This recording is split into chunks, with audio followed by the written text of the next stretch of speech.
Welcome to my look at the Shawshank Redemption in honor of its 30th anniversary. The film is directed by Frank Darabont, based on a novella by Stephen King, the script co-written by the two of them. That will bring up the novella when relevant. I'll mostly be focusing on the movie itself, as I tend to do when talking about adaptations, so let's open it up and get started. The story follows Andy Dufresne, played Tim Robbins. He's been given a double life sentence for the death of his wife and her lover, with a bottle of liquor and bullets found at the scene, being enough to have him convicted. And even though it's heavily implied a crime he didn't commit. Our secondary lead is Ellis Boyd Redding, or Red for short, played Morgan Freeman. He too is serving a life sentence and has been passed over for parole more than once. His presence in the film and his bond with Andy in particular will be vital to the story. He also serves as narrator, and many of his lines are actually verbatim from the book. Andy's request for a Rita Hayworth poster is also derived from its full title, Rita Hayworth in the Shawshank Redemption. The processing sequence introduction to Warden Samuel Norton, played by Bob Gunton, still remains one of the most effective intros to any antagonist I've ever seen. Clancy Brown's chief guard, Hadley, is also one of the many roles that show his range as an actor. The first night with the fresh fish, played by Frank Madrano, getting hooked is always harrowing. He's never named, so just call him Frank, after his actor. One key figure is the elderly librarian Brooks Hatlin, played by James Whitmore. The way he's introduced, taking a bug from the prison cornmeal to feed his bird from Andy. She's one of the few people on the inside that hasn't been completely broken, at least not yet. His bird's name is Jake. By contrast, we have Boggs Diamond, playing Mark Rolston, and his enforcers, the sisters. We'll touch on them more in a bit. Andy strikes up a bond with Red after his first month on the inside. One of his requests is for a rock hammer. Remember that. It'll be important later. During laundry duty, Anne's confronted by Boggs and the sisters. As for the result, I believe Red described it best. I wish I could tell you that Andy fought the good fight. It's just let him be. I wish I could tell you that, but prison's no fairy tale world. 2 years passed, and one fateful day in 1949, the license plate factory needs roofing. Andy overhears Hadley having trouble with the IRS over inheritance, and offers his services in exchange for drinks for everyone else. As Andy makes plans for a chessboard, Red confides that he's also in for murder. Specifically, the book says he rigged the brakes of his wife's car. He just didn't know that she'd be taking a drive with a friend who was expecting a child when it happened. One night during the Rita Hayworth movie, Andy makes a request. Red is happy to oblige. There's another encounter with the sisters in the projector room, which lands Andy in a hospital for a month and Boggs in the hole for a week. It ends up being the last time they cross paths, as Hadley just Boggs out her batting practice so hard that he's permanently wheelchair bound after that.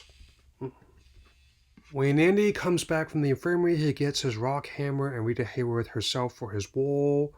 The inspections are also in the book as well, and I'm actually reading along as I write the script. Warden Norton asks him to do some bookkeeping for him, and Hadley agrees to overlook his cell's contents, for now. They quote inscribed on the warden's office wall will also come into play later. Brooks congratulates Andy on his new assignment, and his bird Jake has grown quite a lot over the years. As time passes, Andy does numbers for the warden, and the guards and begins sending letters to expand the library. Then, one day, a massive change happens to Brooks. He's granted parole, but since he's been on the inside 50 years, the outside world he's headed towards is no longer his. Though his bird, Jake, can fly anywhere he wants, Brooks has far more limited options. His attempts to reenter society prove fruitless, and he leaves 3 final words on the rafters of the Brewer halfway house. Brooks was here. That scene still gets me after all these years. Andy gets his expansion to a library and renaming it in Brooks' honor.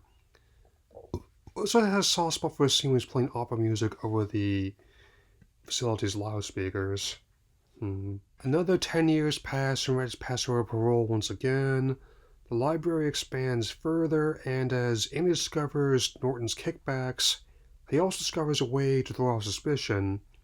An alias called Randall Stevens, and he will come back into play at the end. At the same time, Red dismisses the idea of Andy or him getting out as a shitty pipe dream. That will also come into play at the end. Tommy Williams, with Gil Bellows, arrives in 1965, and while he's initially reluctant, Andy is able to teach him to read and even help him get his GED. Yet, when his time is up, his fate differs depending on the book or the film. In the book, he's transferred to another, less secure facility. In the movie, Norton has him taken care of because he could have gotten Andy clemency. He even has another loose end tied up, Blatch, I believe. Elsewhere, Andy gets a total of 2 months in the hole, not for finding out the warden's dealings, but by simply calling him obtuse. Norton even threatens to figuratively and literally torch Brooks' legacy. And it's this stretch here that's a subconscious reason why I don't use that term outside geometry. Over the years, Hayworth was succeeded by Marilyn Monroe, and later a Cal Welch on Andy's wall. Bit by bit, he busied himself polishing and carving rocks till the critical moment came, and he made his move. The escape through the prison's septic system and its symbolic rising in the nighttime rain is to this day one of the most homaged and spoofed scenes in my lifetime. While a search party is formed and is nowhere to be found, however, he's already flown the coop, using his Randall Stevens persona to blow the whistle on the whole operation. As Hadley is apprehended, the warden realizes he's been outplayed and, shall we say, gives his revolver a kiss on the way out.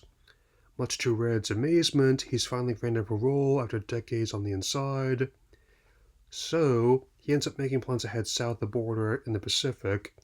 We close on Andy joining Red as promised, beginning the next phase of their lives as free men.